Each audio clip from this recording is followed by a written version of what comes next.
Prehajamo na tretji referat, ki ga bo predstavil muzejski svetnik iz Gorenjskega muzeja Jože Dežman.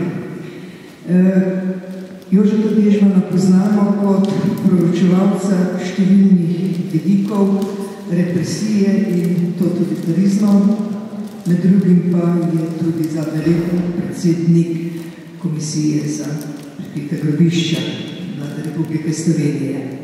Danes nam bo predstavil referat z naslovom Politično izzvano lakota kot prvina genocidnosti titoizma. Gospe in gospodje, pravzaprav se pogovor, ki ga je gospa Jobstova začela, tukaj nadaljuje, ker lakota nekako nam ni tema, ki je bila zelo blizu, ampak jaz mislim, da je, če samo dodam, obstaja izraz, ki se mu reče nevidni genocid revnih. Vsako leto umre po svetu zaradi lakote vsaj dvakrat toliko ljudi, kot je bil žrtev holokausta. In to je ena zgodba, ki jo pravzaprav odrivamo. Prav gotovo so te dolge zgodovine lakot, ki so politično generirane. Je bila tukaj omenjena Irska, so bile lakote v Indiji pod britansko oblastjo in tako naprej. Seveda je pa komunistični blok od malo velike preobrazbe, od Sovjetske zveze, od Kambodže, od Koreje v 90-ih letih. Vse to so zgodbe, ki na en način se seveda vežejo tudi na to, da je titoizem kot v svoji stalinistični fazi nedvomno korakal proti pojavu, ki se mu reče izkoriščanje lakote, oziroma v teh okvirih se pravi tudi z gladom izkoreniti določene skupine, vendar genocida ne uporabljam v tem smislu, kot ga je gospa pred mano, ampak v tej novi teoretski zastavi, ki se jo reče genocid kot socialna smrt. Dejstvo je, da ta faza te jugoslovanske lakote traja kar nekaj let. Če samo vzamemo zdaj Goli otok, kjer je Zernik, ki uporablja zdaj termin Titov gulag, to je bil poljski prevod in tudi zdajšnji slovenski zadnja izdaja, je tam stalno smo bilačni, sprva se lakota nekako prenaša, ko pa gleduješ mesece in leta, potem človek ni več normalen. To je eno stanje, ki traja po letu 50 na Golem otoku in seveda se pa začne ta sestavina lakote kot dela genocidnega ukrepanja v najhujšem uničevalnem koncentracijskem taborišču za Slovence, naprimer v Šentvidu, potem drugo je Teharje in potem sledijo Auschwitz, Dachau in tako naprej. Iz Šentvida nad Ljubljano sta dva domobranca pisala pisma, ker sta delala v ambulanti in sta naprimer 18. maja pisala, da je v taborišču okrog 480 domobrancev in kakšnih 15,000 Nemcev in Italijanov, da je hrana dvakrat dnevno, ampak da prosita naj prinesejo prepečenec, ker kruh se spridi in ga moraš razdati. Pisem sta napisala še več, potem kasneje sta pisala, da je v zaporu stalno 20,000 ujetnikov, pravita, da je hujše kot na Turjaku, ki sta ga tudi preživela, in pa potem 2. junija je pravita, dragi mi mogoče vam pišem zadnjič iz tega kraja polnega trpljenja in duševnih muk. Ta kompleks lakote in ostalih muk uničevalnega taborišča se je nehal, ker njuno zadnje sporočilo je bil lista, ki sta ga vrgla z vlaka, ki jo je peljal proti Kočevju. Imamo pa seveda pričevanja potem okrog 1000 mladoletnih domobrancev in drugih, ki jih spustijo iz Teharij in Šentvida in Jože Kočar pravi, je pisal dnevnik od Kranja naprej, v Kranju, naprimer 11. do 14. junija prav jesti dobimo sicer po 2-krat, v tisto malo vode in zelenjave se ne da živeti, vedno šibkejši smo, najhujša je negotovost, kaj bo z nami. In potem, ko gredo iz Kranja, okusujejo prizorko v bližini Žabnice, 2 dekleti skušata tem jetnikom dati hrano in stražarji nasilno reagirajo. In potem 25. junija piše v Šentvidu že ponedeljek po enem tednu na stran, 1. julija zboli, 3. julija kot poseben dogodek napiše, da je eden od sojetnikov zamenjal uro za kruh. Potem 28. junija napiše skoraj 2 meseca, ko vidijo skozi okno peka, ki razvaža kruh, pravi skoraj 2 meseca je že, ker nisem imel v ustih niti drobtinice. In 6. julija, se pravi po 66 dneh prvič dobijo kruh. Mladoletni domobranci, zbranemo v Komisiji za izvajanje zakonov o popravi krivic okrog 200 njihovih vlog, so bili praviloma izstradani na približno polovico telesne teže, ko jih ob amnestiji izpustijo. Se pravi, to je v 2 mesecih. Se pravi, od začetnih 76 kg, na primer, je v izpustu tehtal le še 42 kg.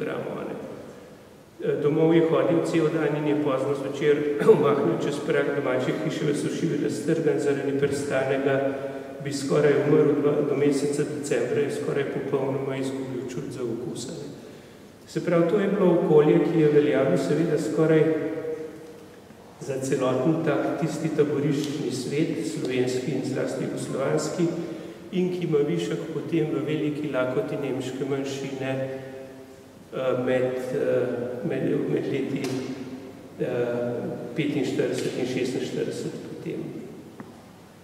Stanje nam ilustrirajo tudi usode otroka. Tukaj je nedvomno enigmatična ta epizoda z dojenčki, ki jih v teharjih naložijo na voz in pustijo umreti tam. Epizoda je skoraj gotovo, je potrjena z več virov in je verjetno resnična. Potem je epizoda 39 otrok, ki so poslani z koncentracijskega taborišča v Šterntalu in umrejo v Ormožu. Potem je okrog 30 otrok umrlo na vlaku s pripadniki nemške manjšine, ki ga pošljajo preko Madžarske. In tudi v taborišču v Ljencu do novembra 46 umre več kot 30 otrok. To se pravi, da je te razmere so bile dejansko take, da so ogrožale otroška življenja in bi rekel, da tako je bil ta kompleks tega, kjer se pod različnimi pojmi skrivajo povsem dejansko druge realnosti, pojem je prostovoljno delo ali pa zlasti mladinsko prostovoljno delo, ki pa lahko mirno rečemo, da ga pač v dobršnem miru pravijo vojni ujetniki in arestantje. In Angela Vode je v tem stavku prav, jedli smo res kakor psi, prav iz take posode in prav tako stal, često pokritih z blatom, so zimo s snegom, poleti s prahom in odpadki. To je leto proti 50. V Reichenburgu je pa en dogodek v lokalnem zaporu, verjetno v Domžalah opisal, se pravi Jovan Podržaj, kjer imajo oficiri ozne bel kruh, meso in potico, ampak za zapornike pa prav, ko smo bili na dvorišču, kjer so nam od časa do časa vrtli nekaj hrane po tleh in smo živeli, ko je ducat lačnih človeških živali planino, da si kaj prigori pripravljenih za to ubiti drugega. Poglejte, to je ta svet titoizma, kjer bi ga lahko komparativno ilustrirali pravzaprav s prizori iz nemških koncentracijskih taborišč ali pa iz Sovjetske zveze. V Jugoslaviji pa fotografij nimamo.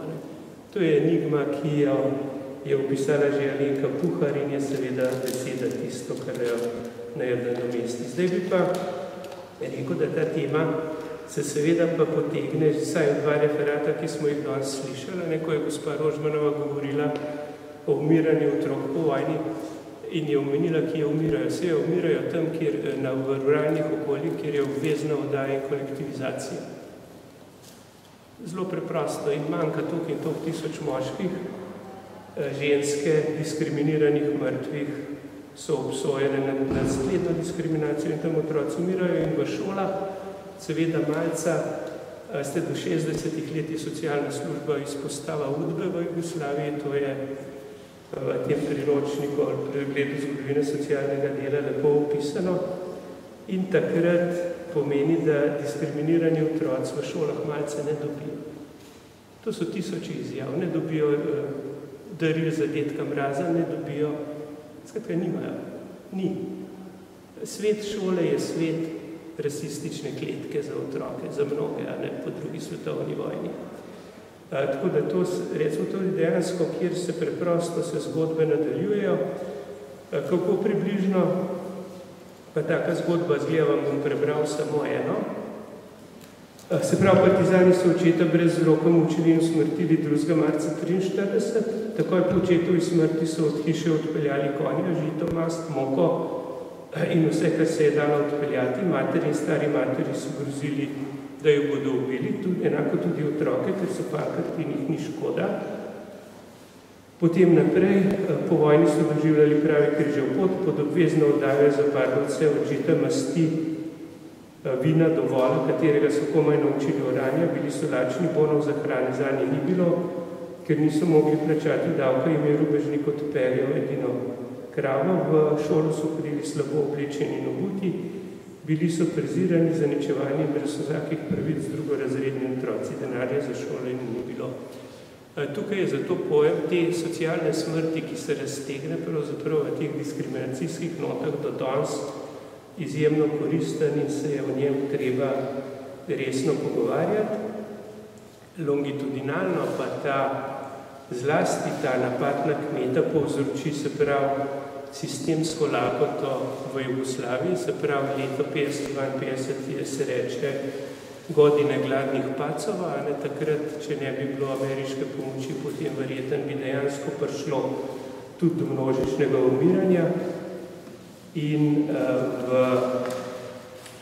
Radovanovič, ki je med redkimi jugoslovanskimi znanstveniki pisal o sociologiji bede in pauperizacije, prav preprosto, da je bilo takrat v letih 51 in 52 je prišlo do visoke stopne umrljivosti dojenčkov, eksplozije ključne tuberkuloze in da je bila leta 62 v Jugoslaviji samo četrtina 18-letnikov, da je bila kot četrtina 18-letnikov podhranjenih in premalo razvitih, da so bili edini v Sloveniji mladi kolikor toliko prehranjeni, v vseh republikah pa so kmečki otroci zaostajali za drugimi, bili so nižji, lažji, z manjšim osegom prsnega koša, za drugim so zaostajali v razvoju za 2 do 3 leta, predvsem zaradi slabše hrane in standarda.